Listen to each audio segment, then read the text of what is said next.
Bonjour chers petits observateurs, aujourd'hui nous allons voir ensemble les 10 stratégies de manipulation les plus utilisées. Vous allez constater combien elles font réellement partie de notre environnement médiatique et social. 1. La stratégie de la diversion. Très courante, très efficace, on détourne l'attention du public des vrais problèmes pour lui imposer à la place du superflu insignifiant que l'on met savamment en scène. L'actualité, traitée dans les médias en est la preuve quotidienne. 2. La stratégie du problème, solution clé en main. Les exemples ne manquent pas. Beaucoup de situations ou événements présentés comme aléatoires ou liés au hasard, répondent à une logique implacable. Par cette manœuvre, la solution apportée, parfaitement inacceptable en temps normal, est non seulement acceptée mais également plébiscitée par ceux qui en font les frais. Incroyable non ? Mais pourtant vrai, et c'est le cas pour cette dite pandémie du coronavirus, présentée comme aléatoire, présentée comme un phénomène lié au hasard. En réalité une simple grippe saisonnière, qui a débouché sur un calfeutrement généralisé comme solution acceptée, et pire encore plébiscitée par ceux qui en font les frais, car ceux qui circulent librement dans les quartiers restent des humains à abattre. Dénoncés par ceux qui se sont soumis au calfeutrement, et là encore une fois de trop nos milieux ne sont pas avares d'invitations à dénonciation. Il suffit de voir dans nos médias dits d'extrême droite, le nombre de vidéos sur ce sujet-là, de égalité et réconciliation en passant par démocratie participative. Et pour Rivarol c'est à redouter je pense, dans son prochain journal à paraître.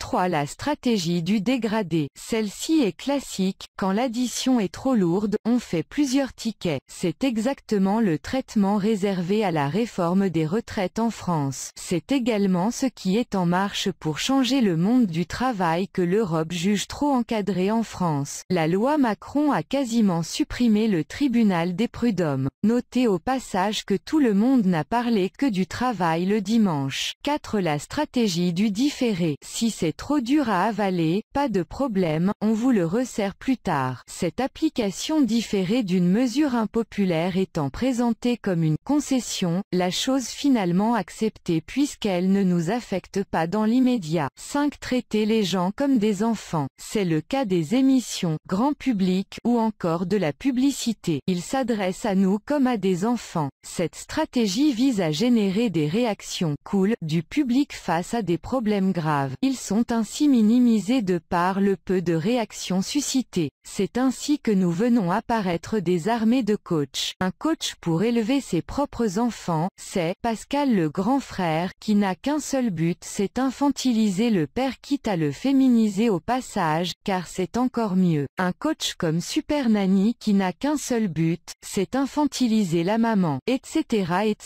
et le but final restant l'infantilisation de toute la famille bien entendu. 6. Jouer sur l'émotion. Jouer sur l'émotion est une technique classique pour empêcher l'analyse rationnelle d'une situation. C'est ce que font à outrance les présentateurs TV, plutôt que d'essayer d'apporter des explications objectives. Ils empêchent de fait les débats de société qui sont remplacés par l'expression des peurs collectives qu'ils mettent en scène. D'autre part, les émotions permettent d'accéder à l'inconscient. C'est ainsi que l'on influence les gens dans leurs idées, leurs peurs ou leurs désirs. C'est ainsi qu'on leur suggère des comportements qu'ils croient venir du plus profond de leur être. 7. Maintenir les gens dans l'ignorance. Les gens qui savent sont dangereux. Moi Armelle Goy je sais, donc je suis dangereuse. Ils menacent l'équilibre du système en place. Maintenir un niveau bas d'éducation des classes populaires fait partie de la solution pour que le système perdure. Et l'organisation d'une forte immigration permet le maintien et l'aggravation d'un niveau très bas d'éducation. Les hautes écoles sont quasi exclusivement fréquentées par des enfants des classes aisées. Internet représente le plus grand danger actuel pour le système, même s'il est également un outil puissant de propagande. C'est une source d'information et de connaissances immense. Aujourd'hui des lois sont votées pour censurer l'Internet. L'État a tous les droits, c'est la République par le droit électif. D'autres lois suivront pour tenter de contrôler l'information, c'est la loi Avia, celle qui ne relève pas du droit à la libre expression bien sûr. 8. c'est encourager la médiocrité, la bêtise, la vulgarité, l'ignorance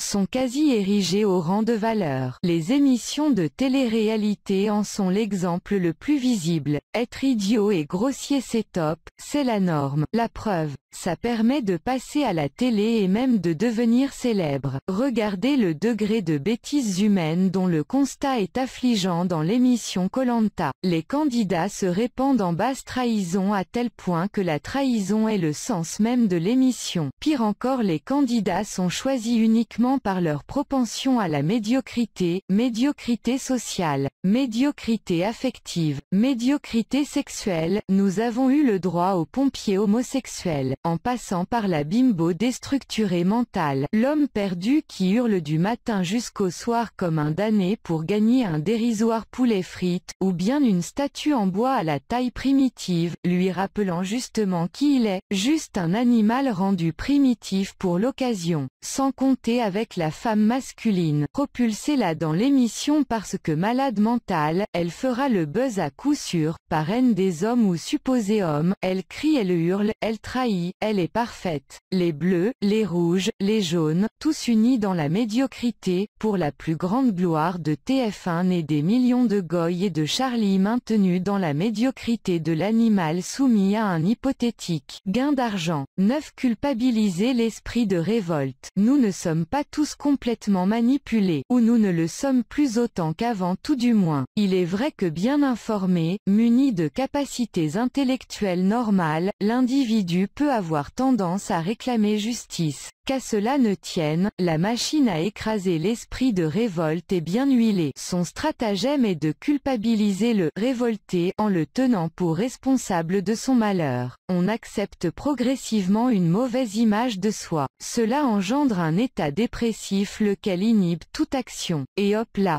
10. Connaître les gens mieux qu'ils ne se connaissent eux-mêmes. Les techniques de pointe en biologie, neurobiologie, ou en psychologie appliquée ont apporté des connaissances nouvelles sur l'individu et son fonctionnement, de telle sorte que l'individu lui-même ne se connaît pas aussi bien que ceux qui ont accès au savoir. Ce savoir représente un pouvoir et un outil de contrôle puissant pour ceux qui ont un intérêt à manipuler les autres. Alors, sommes-nous tous manipulés? Oui, nous sommes tous plus ou moins manipulés car nous sommes tous humains et donc manipulables. Puisque vous venez de regarder cette vidéo, vous l'êtes certainement un peu moins que tout à l'heure. L'espoir grandit de voir les gens s'informer et comprendre, de les voir réagir et revendiquer un monde meilleur tout simplement. Vous pouvez y contribuer en relayant l'information, partagez cette vidéo avec vos amis. Voilà très chers petits observateurs, c'est tout pour aujourd'hui.